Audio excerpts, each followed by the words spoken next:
Hi guys, it's your faculty Ranganathan SV and Kondala, and we are continuing the current affairs series of discussion that we were doing on this YouTube channel. Now, I teach on Academy Plus, and I've been teaching over the years now, guiding UPSC aspirants and UPSC CSC prelims, as well as main. Today, I intend to discuss with you one topic, one issue which has obviously been in news a lot. This has been in news a lot, and recently Amritpal Singh, one guy, sort of revived this issue. The problem is the topic that I'm going to discuss today is the Khalistan problem. I want to obviously give you an idea exactly what is this Khalistan. What is Khalistan? What is the problem of this Khalistan? Where does this entire sort of story of Khalistan stand from? See, Khalistan movement is essentially a Sikh separatist movement. It was the the entire idea, the entire purpose, concept, aim of the Khalistan movement is to establish a sovereign Sikh state, or create sort of a homeland for the Sikh in India. Now that is where the problem comes. In India is where the issue is. They call this the Punjab Khalistan, and the reality is such kingdom did exist between 17 not 9 to 1849. I mean, during the period of the Sikh Misaldars and Maharaja Ranjit Singh's rule. That was actually what it was. The concept of Khalistan came to limelight in the wake of partition of India. And in early 1980s, the movement emerged as one of the major separatist movements that was fed on the arms under the patronage of Pakistan's ISI, who were obviously seeking revenge for creation of Bangladesh. In fact, I'll tell you, there was a Pakistani ISI chief. His name is Hamid Gul. Hamid Gul is also by in Western bureaucracy, in Western media, Hamid Gul is commonly known as the godfather of terror. I mean, this terrorist or the terror was created in his backyard. Hamid Gul is claimed to be the inventor of the philosophy of bleeding India with 1,000 cuts. So, because Pakistan believes India created Bangladesh and not Pakistan's issues, so Pakistan wanted revenge for the creation of Bangladesh, and they started instigating this Khalistan idea. See, the idea, the demand of Khalistan remained even before that, but it was never really taken such seriously by anybody. But Pakistan encouraged it, supported it, believed in it, sort of popularized it, gave all kinds of moral, economic, political support, which was probably needed, even terror support for this Khalistan. And by 1980s, the issue of Khalistan became one of our major strategic headaches in the West, in our Western world. So, why Khalistan? 1947, partition came to India. Partition हुआ था, बंटवारा हुआ था.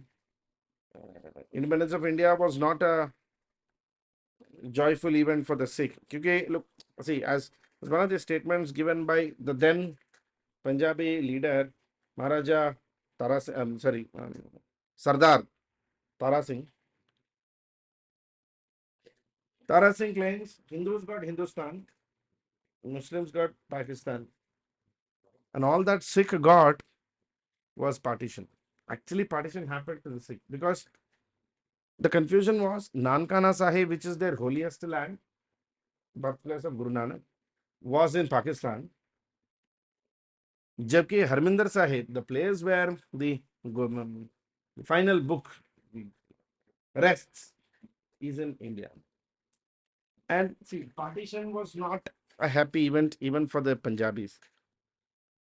In fact, the highest price for partition was actually paid by them.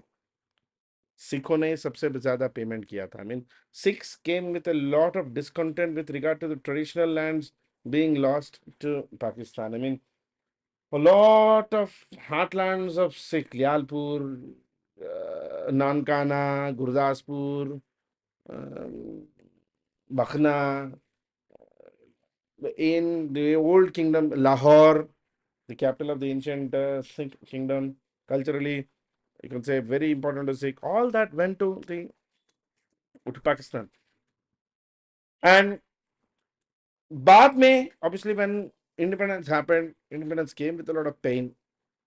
So Pakistanis or Muslim League is actually as responsible as Congress for party. In fact, Muslim League has a great responsibility of Congress, but more Indian Sikh blamed Congress for accepting the partition. The fight for a separate Sikh owes its origins to the Punjab Suba movement as well. And what happened is, partition done in India, the kingdom of Patiala, part of East Punjab, they were there. East Punjab, Patiala were there. It was almost like the Sikh community which was left out in India. Some of majority of them, they were sort of distributed across different places. Now then, back in the early 50s itself, Punjab Suba movement started. I mean, Akali Dal, predominantly Sikh-dominated political party of Punjab, sought to create a separate Sikh province. And it was more like, states reorganization movement was happening. And Telugus were asking for Telugu state, Tamils were asking for Madras. There was Kerala demand. There is Aikya Kerala, Maharashtra, Aikya Maharashtra, Aikya Gujarat movement. So like that, even Punjab Suba movement started demanding for a separate Punjab province. When the Reorganization Commission, SRC, was commissioned, and they started to demand, they started to understand, re-evaluate the demand of separate states by different linguistic groups. SRC made its recommendations, and SRC, States Reorganization Commission, strategically rejected Akali Dal's demand for Punjab Suba. Now, this demands rejection by SRC actually came as a shocker. More than a shocker, it came more like a disappointment for the British, for the Punjabis. And like people like Tara Singh and his followers, famous, opined or had an opinion. हमारा तो नानकाना साहिब भी गया, अब हमको पूरा मिटाने की कोशिश किया जा रहा है. I mean, हमको मिटाने की कोशिश किया जा रहा था. I mean, that's what he believed, because the problem was Sikh only wanted to sort of regroup, create one state on the basis of language, like a linguistic state called Punjab. But then the demand was outright rejected by SRC. SRC, the worst part is SRC did not even give a credible reason to why it was rejected. See, when it rejected Telangana, it did give a reason. It said Telangana is underdeveloped, Andhra is too developed, so that's why don't merge these two. It gave some sort of reasons for that. For Punjab Suba, it did not give any reasons. But after this series of violent protests, and by 1966, एक बात साफ हो गया था. It was not going to be that easy to just keep Punjabis suppressed and convinced and keep them accepting the terms and conditions. The state was trifurcated. Eventually, there was a state called PEPSU, Punjab East Patiala States Union. It was eventually trifurcated into three parts. Punjabi majority Punjab, Hindi speaking majority Haryana, and then a union territory of Chandigarh, with being the joint capital of these two. Some parts of PEPSU, Punjab East Patiala States Union, was eventually added into that Himalayan region, Himalayan state of Himachal Pradesh. While they did lose some territory, Punjab Suba became a reality. Sikh were now a majority in at least the truncated or the shortened state of Punjab. Eventually, Anandapur resolution was passed, which slowly reignited and sowed the seeds of Khalistan movement. Now, Anandapur resolution remains one of the most important ideas of Punjab province. After the reorganization, Akali Dal came to power in 1967, and then in 1977 it came. So in both the times, it was sort of coalition government. Now, Akalis discovered that despite drawing the boundaries, their political position remained precarious, because some Punjabi provinces were still sort of distributed across Haryana, Himachal Pradesh, Chandigarh, etc.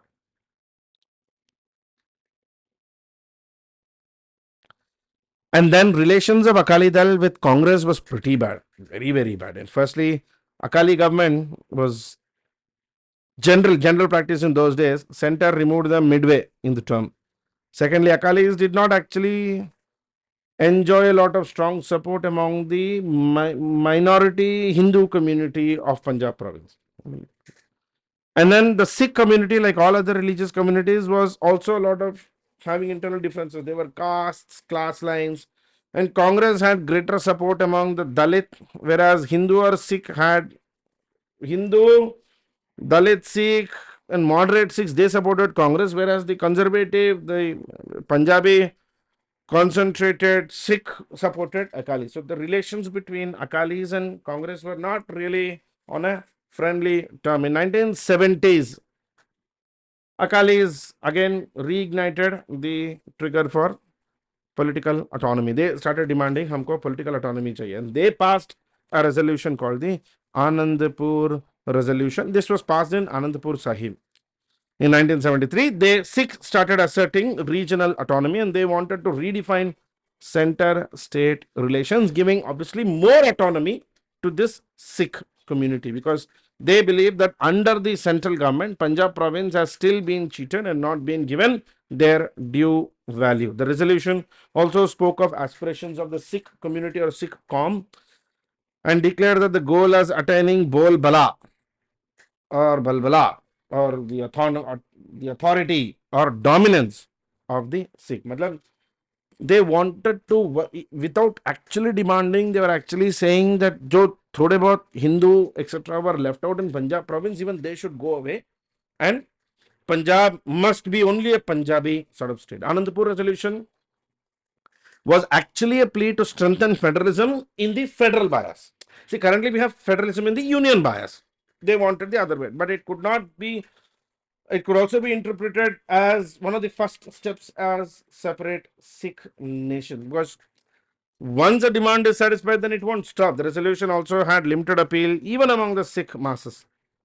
Akali government eventually in 1980 could not come to power and Akali Dal launched a movement to question the distribution of water between Punjab and its neighboring states. I mean, this issues still remain. Punjab, Haryana still fight for water, but then Punjabi started questioning that our water is being used to feed Haryana and stuff.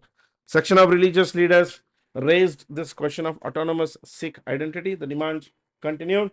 Anandpur resolution initially found an admirer back in the 80s. His name is Jarnail Singh Bhindranwale, who who had been traveling across Punjab advocating returning to the Khalsa Panthi idea, and he became one of the strongest supporters of this concept called Khalistan, where they don't want to be, where the Sikh community do not want to be part of India. Akalis were moderate faction opposing Sikh pride in politics, whereas Bhindranwale represented extreme Akalis. Jarnail Singh Bhindranwale eventually promoted the Khalistani ideology. And at one point, he went to the concept level of saying that only Punjabis must live in Punjab, others can leave.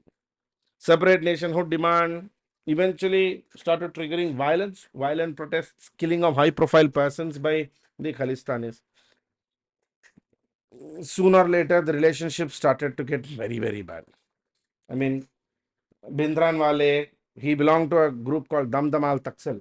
Damdamal Taksal, Bhindranwale, the pro-Khalistani, the autonomy supporters, they started to take the form of armed insurgency and they did a mistake of actually going and occupying the Golden Temple.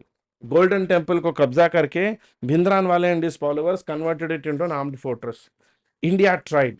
We tried negotiating. We were like, we respect federalism, but not at the cost of union. But no, nothing happened. So in June 1984, Government of India launched a full-fledged Operation Blue Star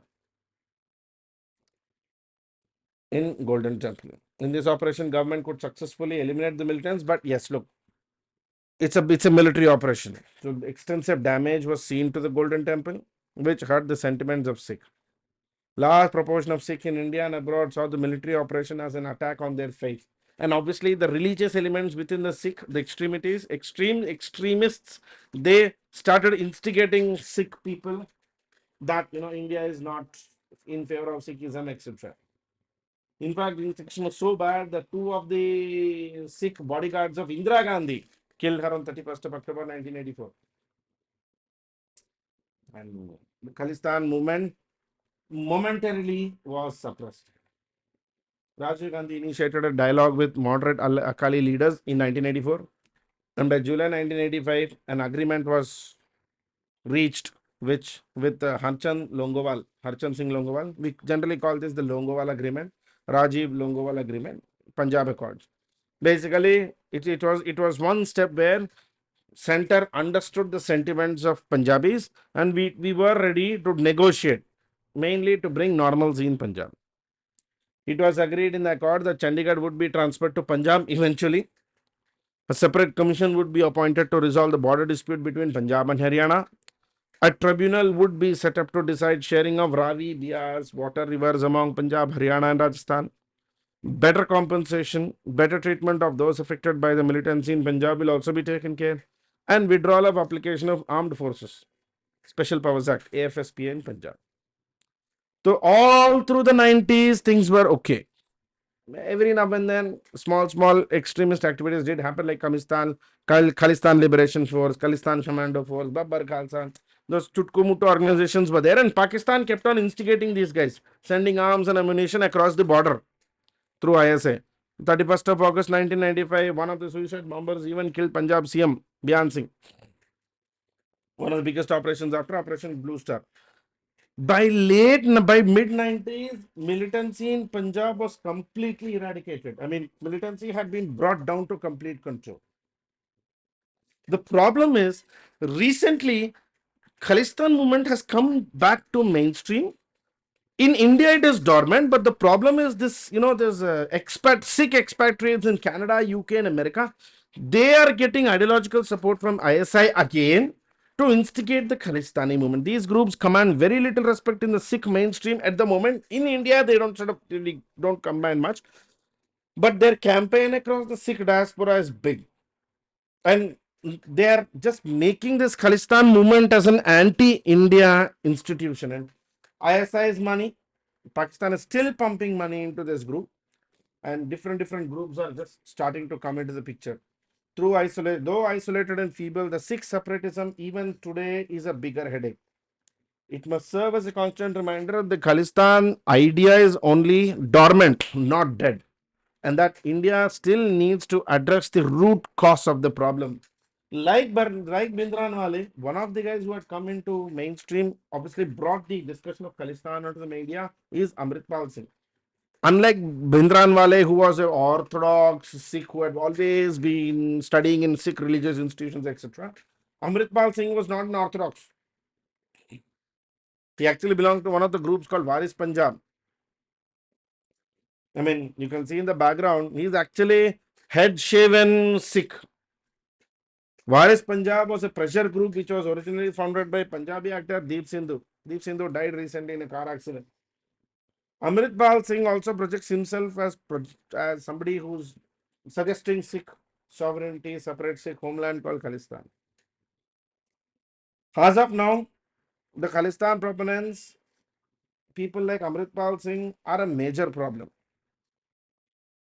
While the idea is dead, people like these guys are trying to reinstigate the youth. No major political party has, as of now, owned Amritpal Singh or supported him. Not just Congress, BJP, AAP, every political party has given, even the present Akali chief Sukhbir Singh Badal have been unforgiven about this Khalistan ideologue. And in fact, recently his men attacked Anjana police station in Punjab.